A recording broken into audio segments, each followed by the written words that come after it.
Hello, magandang araw sa lahat. Good morning sa ating mga kabarya, mga kaibigan, mga ka-coins, at mga kapatid. So magandang araw sa ating lahat, at sana sa araw na ito ay palagi tayong healthy, no? Nasa mabuting kalagayan. Okay? So ngayon mga kabarya, itong 5 piso commemorative coins, ito ang ating pag-usapan ngayon. Kung matandaan natin ay may dalawang klase yung ating 5 piso commemorative coin. So yan, 70th anniversary ng Leyte Gulf Landing, at saka yung 5 piso bagong bayani. So ayan mga kabaryano, so maya lang ating hanapin ang kanyang mga price at saka ang kanyang detail. So bago ang lahat, kung bago ka pa sa aking channel, huwag kalimutan mag-like, share, and subscribe, at saka hit the notification bell para lagi kang updated sa susunod pa nating mga video. Okay? So ngayon mga kabarya, itong mga commemorative coins na dalawang klase, ito ay yung isa ay Leyte Gulf Landing. So kung ating matatandaan ay yun ang pagkatapos ng World War II, si General MacArthur ay naglanding doon sa Leyte. So yan mga kabaryan, yung picture niya, makita mong larawan yan sa likuran. Ayan, 1944 hanggang 2014. Yan, kasi 2014 to pinalabas tong Leyte Gulf 70th anniversary commemorative 5 piso coins. Okay? So yung isa naman mga kabarya, yun ay bagong bayani, no? Honored to our overseas Filipino workers, OFW. Ayan mga kabarya. So pinahalagahan yung kanilang paghihirap doon sa ibang bansa, kaya sila ay tinatawag na bagong bayani. So ayan mga kabarya. So ngayon hanapin natin yung ang description at saka details, then price.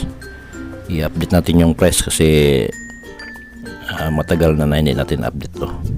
Okay?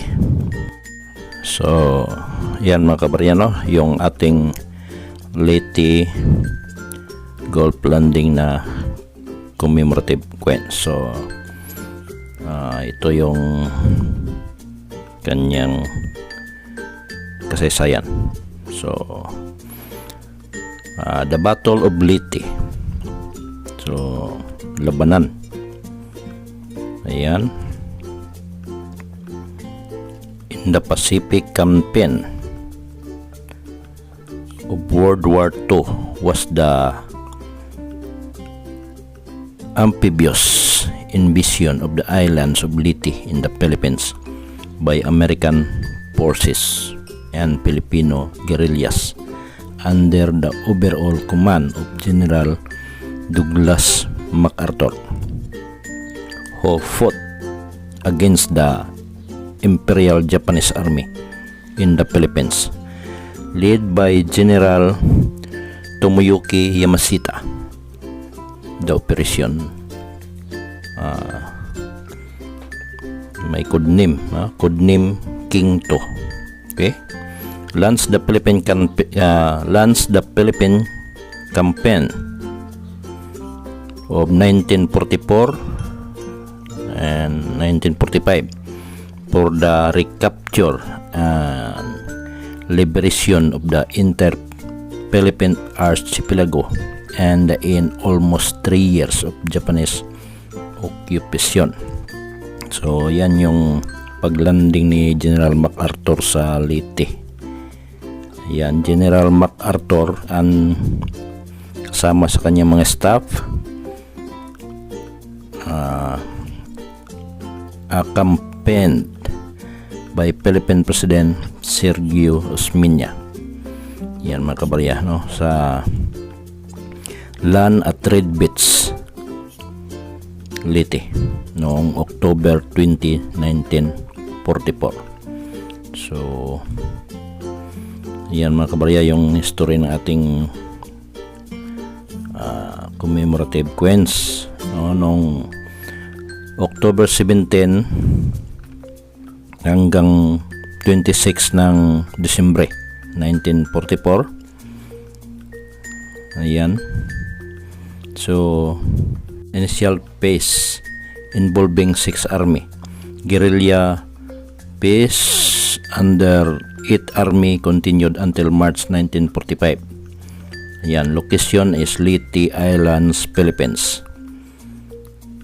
So yun ang result ay Allied victory. So yun mga kabaryano nung pag the end of the World War II. So yan yung ating kasaysayan ng ating Leyte Gulf Landing 70th anniversary noong 1914.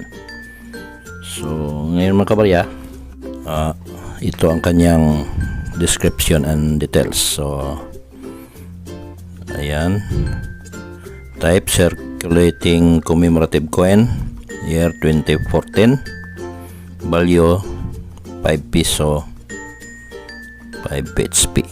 So currency piso. Yung composition, yung material na gamit ito mga kabarya, nickel brass. Ang kanyang bigat ay nasa 7.7 grams. Diameter 27 mm at saka thickness nasa 1.85 mm. Shape round. So orientation niya ay middle alignment. Nasa km references km number 287. So yung ating commemorative issue, yan 70th anniversary of Leyte Gulf Landing. So mula ng 1944 hanggang 2014. Okay, yung kanyang harapan naman mga kabarya, ayan, US General Douglas MacArthur and Philippines President Sergio Osmeña. Wedding assure and Leyte in background in very small letters, sticks of anniversary. Yan yung nakasulat, Leyte Gulf Landing 70th anniversary 1944 hanggang 2014.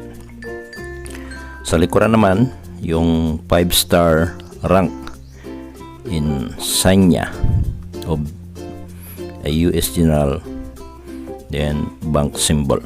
Yan yung lettering, I have returned by the grace of Almighty God. Our forces stand again of Philippine soil. Soil consecrate in the blood of our two peoples. Field Marshal Douglas MacArthur, Republika ng Pilipinas, 5 piso. Yan yung nakasulat na kabaryano sa likuran ng ating commemorative coins. Ang kanyang gilid naman mga kabarya, yung edge niya ay plain. Okay, so ito yung kanyang comment. The discrepancy between MacArthur rank in the description of this coin arises from the fact that he was a general in the US Army and also held the rank of Field Marshal in the Philippine Army. So ayan mga kabarya. So itong ating commemorative coins, ang kanyang price value ay nasa yung date niya is 2014, tapos yung extremely fine is 16.38, yung almost uncirculated nasa 98.60, yung uncirculated naman mga kabarya ay nasa 104.16. so yan yung price niya mga kabarya dito sa Numista. Yan. So yung sa iba namang mga online seller mga kabaryano at saka buyer, titingnan din natin yung kanyang mga price value. So itong isa ay 5 piso 78 gold landing anniversary. Ayan mga kabaryano, from Jerome Collection, nasa 2.49 euro yung kanyang price. So hahanapin natin yung iba pa na mga seller price kung magkano ang bintahan sa mga ganitong klaseng mga barya. Ito mga kabarya, no, mayroong price dito sa carousel. So ayan, rare 5 piso 1994 Liti gold blending. Ayan mga kabaryano, 5,700 ang kanyang price, seller price. Tsaka itong isa, Liti gold blending 5 piso, nasa 500 pesos. So yun mga kabaryano, tamang-tama lang na price yun. Tsaka itong Liti gold blending commemorative coins na 50th anniversary mga kabarya, ito ang may mataas na halaga sa ngayon. So nasa 7,500 PHP yung kanyang seller price, yung selling price niya sa ngayon mga kabarya. At ang standard price naman niya mga kabarya ay itong ayan, no, Philippine 5 piso Liti gold blending 70th anniversary, nasa 150 yung kanyang price. Sa collector price naman ito mga kabarya sa ngayon ay nasa 150 hanggang 500 yung kuha ng mga buyer collector. So yan mga kabaryano, yung ating Liti gold blending 70th anniversary 5 piso commemorative coins. So ayan mga kabarya, so kailangan nyo itong napaka-importante nitong ating commemorative coins na 5 piso, kasi pag bumuo tayo ng BSP series na coin set mga kabarya, so nagmula sa 1995 hanggang 2017, ay kailangan maidagdag itong dalawang commemorative coins. So importante ito sa ating mga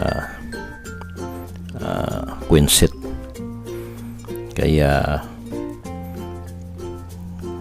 medyo mataas na ang value nito sa ngayon.